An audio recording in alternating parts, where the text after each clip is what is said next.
CTV News at 5 with Hudson Mack. And there is good news for people traveling between Vancouver Island and the mainland through Nanaimo. The Duke Point Ferry Terminal officially reopens tomorrow. BC Ferries says all necessary repairs are now complete and it will be ready to board the ferries again after that hard landing in December. The terminal opens to a regular sailing schedule first thing tomorrow morning. Well, it was out with the old and in with the changing landscape of retail in Greater Victoria this morning. Crews began ripping apart the old Sears Automotive Center at the Hillside Center. And it didn't take long to come down. The old structure was no match for the metal jaws and the sharp teeth of a hungry yellow power shovel this morning. Hillside says the 43-year-old garage is being removed to make way for additional parking for the newly renovated and expanding Hillside Center. And as a special treat, employees from 4 of the original and still operating merchants at the center were able to get to the controls and the heavy machinery and do a little damage. I'm certainly not going to give up my day job, but you know what, it was exciting. This area that we're standing in will be parking for the rest of the shopping center, and as we redevelop, we'll be adding about 55,000 square feet of new retail space. By tonight, it was gone. The shopping center, along with Sears, Scotiabank, CIBC, and Purdy's, are celebrating their 50th anniversary at the corner of Hillside and Shelburne. As for the automotive center, it opened its garage doors in 1969. Back then, drivers paid 35 cents a gallon to fill their tanks. The paperwork's been filed and Victoria is now officially in the running to host Canada's biggest music awards weekend. Today was the bid deadline for the Junos, and despite not having all of the required funding nailed down, the committee says it has a strong submission. Several South Island municipalities have committed money toward the $450,000 price tag, and today the province released a letter of condition for $1.5 million if the Juno committee hits its target.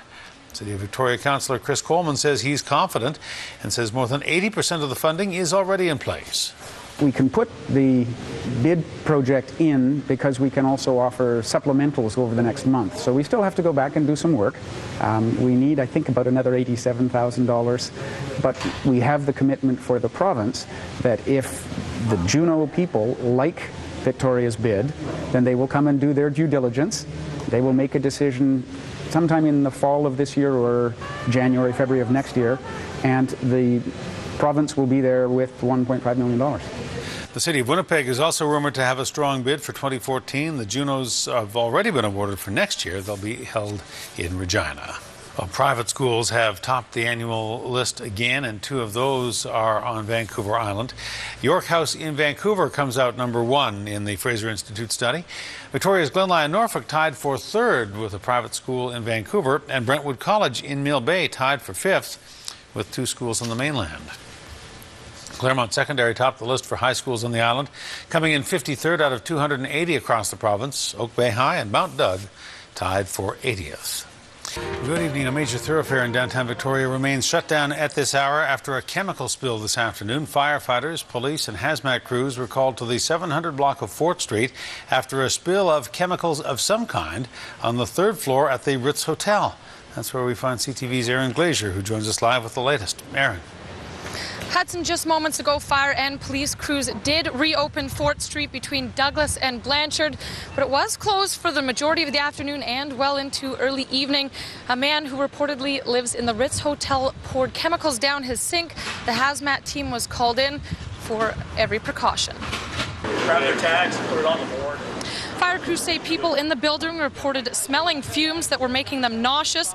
The building was evacuated and tenants were kept in quarantine until a hazardous material wash station could be set up. A BC Transit bus was also brought in for a warm place for them to wait until the all clear was given by firefighters. No explosion, no fire, just some fumes that didn't make people feel very well. I mean, you always look past things, but until we know, and especially in the hazardous materials business, they're going to be very methodical and rule things out as they go. So they said it was just for precautions and that it wasn't very serious, but to remain like with insurance reasons, everybody had to leave the building. So, you know, I was imagining like everybody's coming out here. It's like the circus or something, you know. was arrested in connection to the incident at the Rock Bay shelter just after 1 o'clock this afternoon in Hudson. The crews did manage to contain this to a suite on the 3rd floor. And as I say again, the street on Fort has been reopened here. Fire crews completely gone. So it looks as though nothing has gone on here, but it was very busy and very hectic all afternoon. All right, CTV's Aaron Glacier live in downtown Victoria. Aaron, thanks. You're welcome. Well, a gift given to the British Navy more than a half-century ago is back on home soil where it's going to stay, this time for good. It's a totem that stood on an island in England for the last 40 years, a gift to the British from the Canadian Navy. It now rests at Government House.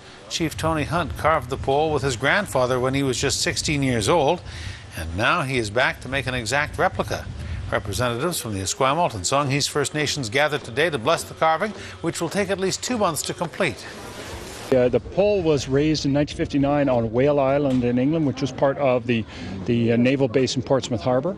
That base, I understand, was closed and then reopened in a different form years later. But that pole fell down at that spot and was returned to Canada on one of the Navy vessels. The totem is scheduled to be raised on the 8th of September, and you're invited to come and watch the carving over the next few months. You'll find the carvers on the southeast side of the Government House property. A 44-year-old Nanaimo man was killed in a fiery crash yesterday afternoon on the Coquihalla Highway near Hope. His truck veered off the roadway into a concrete pillar. The man has been identified, but his name has not been released. A man who was shot 5 times while holding up a jewelry store in Port Alberni in October 2008 has now died in custody in Abbotsford. Police say 48-year-old James Gumbleton had his gun pointed at the store owner's wife, who was standing behind the counter. The husband then came out of the back of the store with his own gun and unloaded on the robber.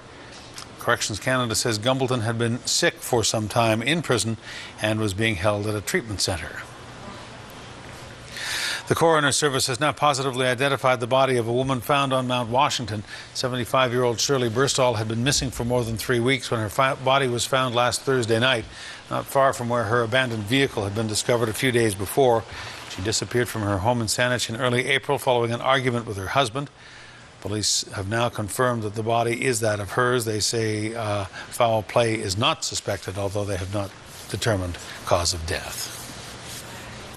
Well, the Cliff McNabb Arena in Nanaimo is getting a makeover, a $1.9 million renovation that's going to include a remodeled rink, and that's going to be open just in time for the fall season.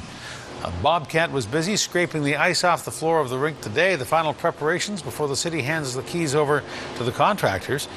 The bulk of the work will be focused on improving the envelope of the building, the heat recovery, ventilation, and a new indoor snow melt pit for the Zamboni. Some cosmetic work will be done in the dressing rooms as well, much appreciated by all teams, visitors and the home squads alike. All McNabb summer programs have been shifted to the Nanaimo Ice Center as a result. Well, we hope to be back with making ice in last week of July to turn the facility over back to the operations in August.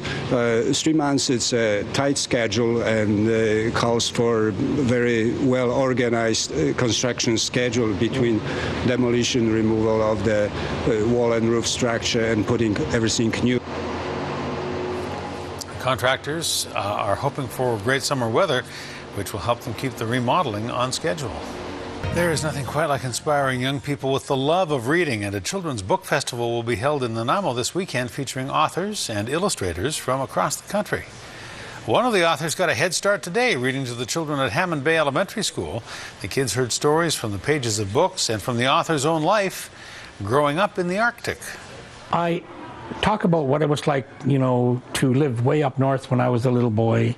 I grew up right up at the very north end of Hudson Bay, right on the Arctic Circle. And we lived in igloos and sod huts and traveled around by dog sled. And so I talk about what it was like to grow up like that. And I tell some traditional Inuit legends. Bookfest is this Saturday, May 5th, at the Diana Krall Square in downtown Nanaimo and the main library branch there. And CTV is proud to support the event.